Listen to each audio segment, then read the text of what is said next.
Hi everybody, Hawk here. So I want to talk about Splice.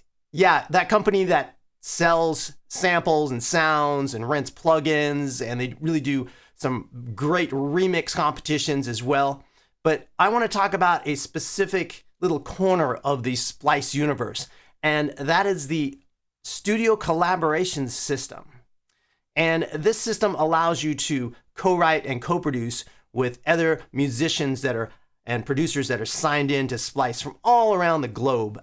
And it is pretty cool. And it's actually really important and worth mentioning that the Splice collaboration system is free. You just have to, did I say that right? Yeah, it's free. You just have to sign up for a Splice account. And of course, then maybe you'll want to buy some sounds and rent some plugins, but the collaboration system itself is free.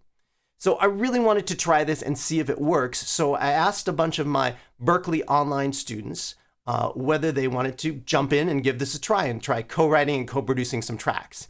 So we used Ableton Live, and the students I asked were all very adept at Ableton Live. But Splice works with other DAW programs as well, including Logic Pro and FL Studio and GarageBand and Studio One. I'm sure they'll continue to expand that list. But all my Berklee Online students, they said, yes, let's go for it. And so we did. And let's talk about how this works. Go to splice.com and create an account. Obviously, I've already created an account, so I'll just log in.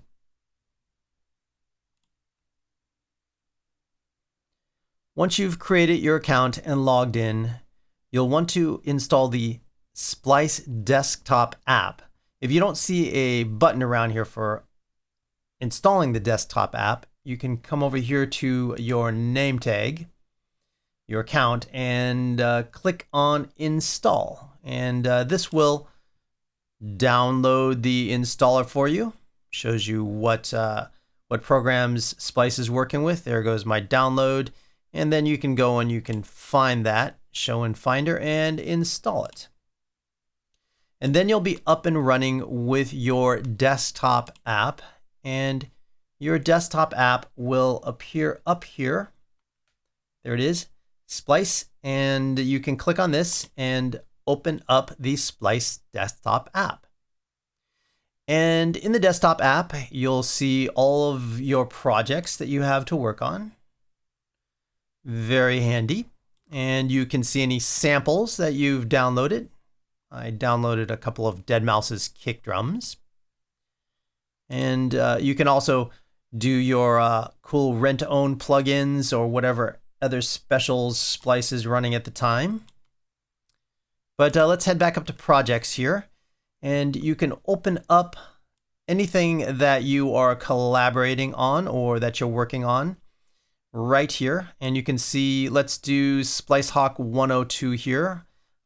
We can see that I've got several collaborators on this, and we'll open it up here. Here goes.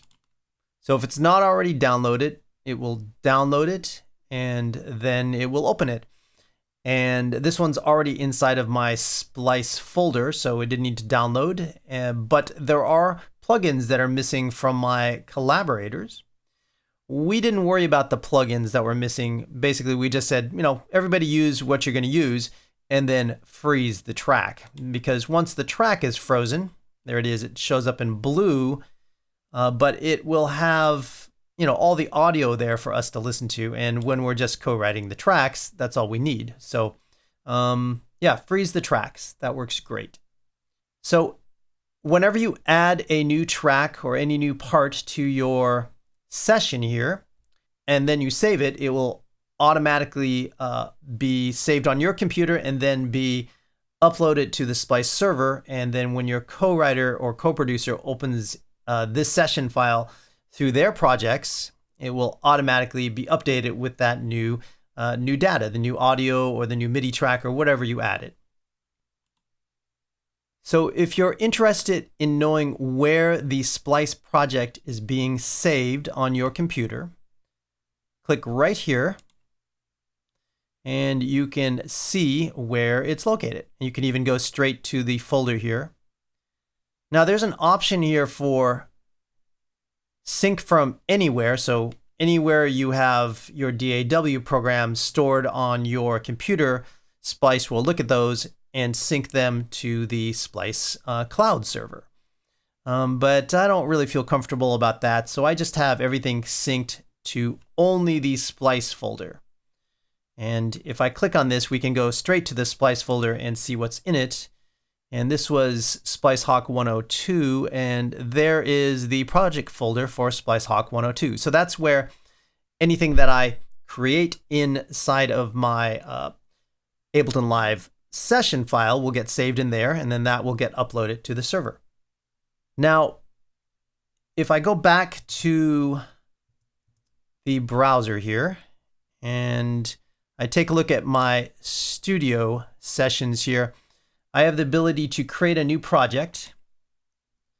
And if I say I've already created a project and I want to now share that with my co-writers or co-producers, it says just drag the project folder into the Splice folder. So it's important to know where that Splice folder is located. So there's my Splice folder, and I have a little session file right here, YouTube test project, and I will just drag that over here. And eventually, the next time you log out and log back in, that should update and be synced into your projects folder. It doesn't happen immediately, and there have been a few times where I've had to open it up and save it and get it to actually sync, but generally it'll eventually get in there. And then you can go ahead and add co-writers. So if I have something right here, where was that? SpliceHawk 102 here. I can see the co-writers I have here, and I can click here and I can add or delete co-writers. You send your co-writers an invite. Like that one already has co-writers. If I scroll down a little bit further here, there's something that doesn't have any co-writers, like something like one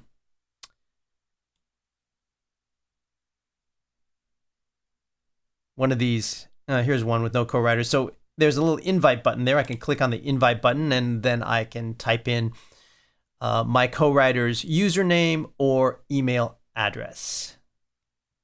I've had a few problems with the co-writers not popping up immediately, but the email address, the username didn't always work, but the email address always seemed to work fine. One thing that's really important to mention here, a really key piece of advice, I think, is to always keep your project files backed up. Don't just depend on the Splice system backing up all your project folders.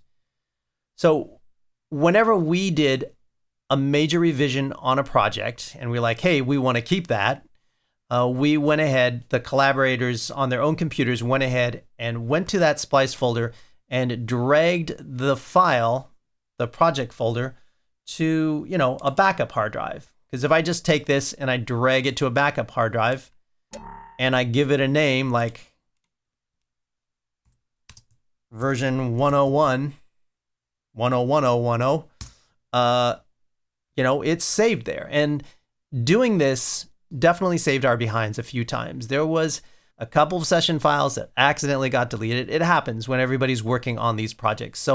But somebody always had a backup of the most recent file. So we just simply took that, dragged it back into the Splice project folder and got it re-uploaded, and we didn't lose a beat. So that's really important to keep your projects backed up outside of the Splice folder, beyond the Splice folder. So it's worth mentioning that all of these functions that I've discussed here inside of your Splice Desktop app, they're also all available in the browser, the splice.com website, through the browser once you're logged in. And all of your collaboration projects are under Studio here. If I click Studio, I see all the same collaboration projects here.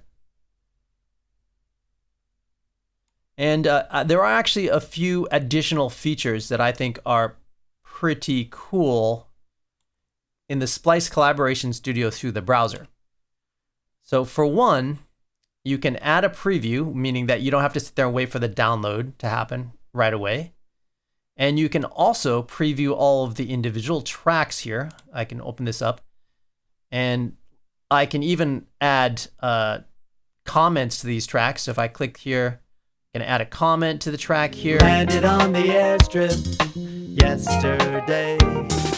Now it gets in my way. Family didn't see it. The horrors of this warfare game. Now I'm left bloodied and broken. I'm alive.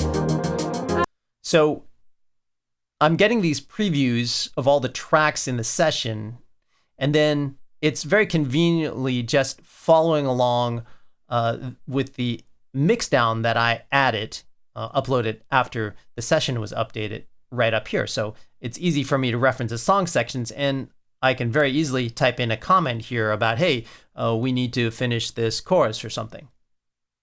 So very convenient. Also, and this is obviously really important, is if you need to, if you didn't make those backups that I was telling you about, you can actually go back in time to previous versions.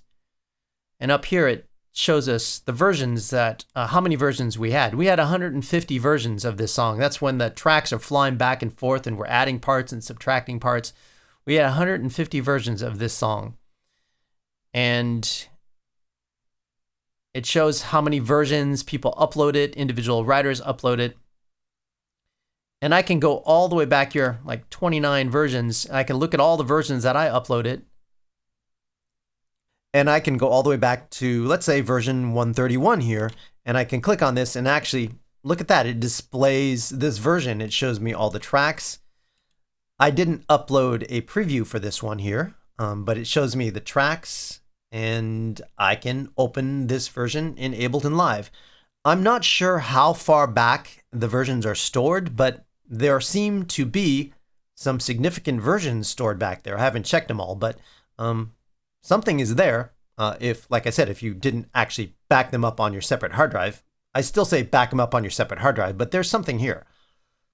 One other really nice feature that I discovered with the online Splice Browser system is that when we got to the point where we were ready to do mixdowns, I could do my mixdown and post that stereo mixdown up on Splice for the collaborators to make comments about it. That was really helpful when we were at this point where we were doing the mixdowns. And for example, here's one where I posted the mixdown, and you can see that we have some comments here, some suggestions with mixing the sax volumes and reverbs and delays. And that's really important because when you're doing a mix and you're deep into the mix and you might miss something. So having some other ears working with you in the collaboration process is fantastic. So that was Splice's studio collaboration system, and it is really powerful. I really enjoyed working on it, with it, as did all of my students, co-writers, co-producers. As a matter of fact, it was so successful, and we had so much fun working with the system and working in this whole process that we ended up co-writing, co-producing, mixing 7 songs. I would say that is proof of concept. I mean, it works. And so I got these songs mixed and mastered, and we have released the songs as an EP on my label, Synchronized Music. And the title of the project is Multitrack. I think that's a pretty cool and witty name personally, because Multitrack, we did Multitrack the project. So yeah, Multitrack. I hope that we can keep going with this. I can bring in some more Berklee Online students, and we can keep this co-writing, co-production project rolling along. And having said all that, if you enjoyed this video, please subscribe. Be sure to pick up a copy of the album. The links are below. And, stream it, please. Put it on your playlist. Give it some love. And let's take us out of here with one of my favorite songs from the EP called Champagne. So here comes Champagne, and I'll see you guys soon.